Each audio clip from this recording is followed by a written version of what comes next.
Creativity and motivation in leadership. What is happening today? We have control-oriented management, people telling others what to do.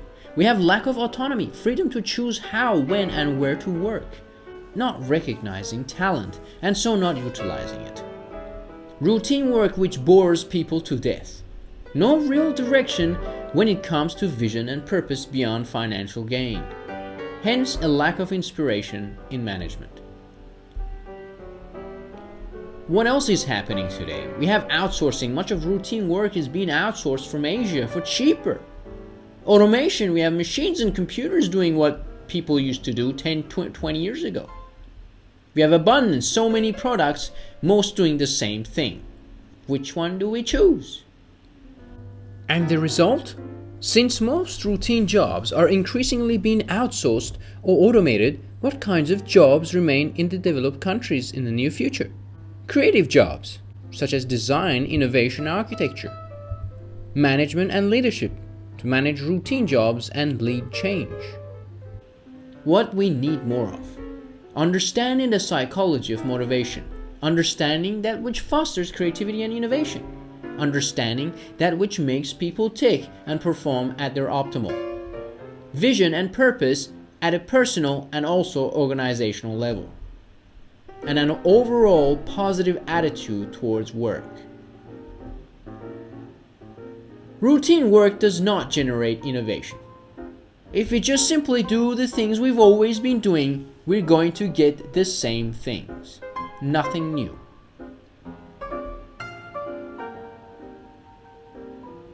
In order to innovate, in order to be creative, in order to create new things and come up with new ideas, we need to think different. The power of engagement. According to Gallup's extensive research, more than 50% of employees are not engaged at work.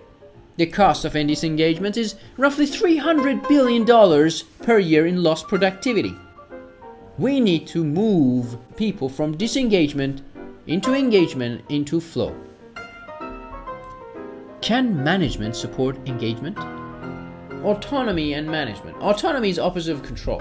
Autonomy supportive management involves allowing employees to choose how, when, and where of their work. It involves a great deal of trust, but then if you have good employees, why not trust that they will do the right thing? In 1948, McKnight, the president and CEO of 3M, laid down the following basic rule of management.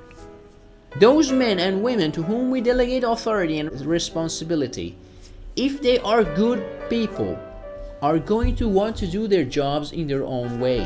Google's 20% time, where people could work on whatever they wanted that is not directly related to their main job, resulted in many innovative products such as Google Talk, Google Translate, Google News, Google Sky, and many more. In a typical year, more than half of Google's products come from this period of pure autonomy. Atlassian, an Australian software company started in 2002 by Scott Farquhar and Mike Cannon-Brookes. Atlassian had something called the FedEx Days, where people had 24 hours to work on something new and come up with a new solution to a problem. 3M, in the 1930s and 40s, under McKnight, who established the theory and the philosophy of hiring good people and leaving them alone, resulted in the 15% time on anything you like. This was also known as experimental doodling.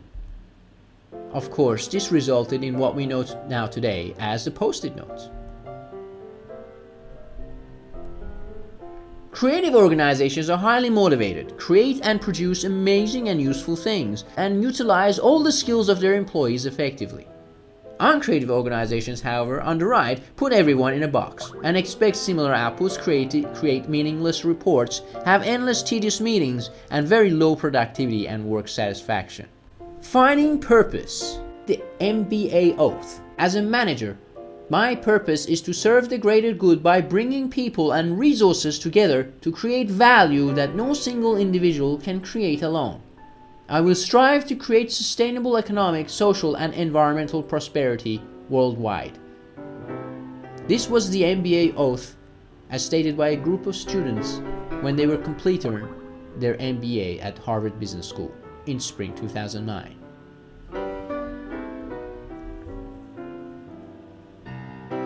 People have a natural desire to learn, grow, and master something. People want to feel significant in their environment. Providing a good level of challenge is essential in creating optimal grounds for high performance as well as well-being.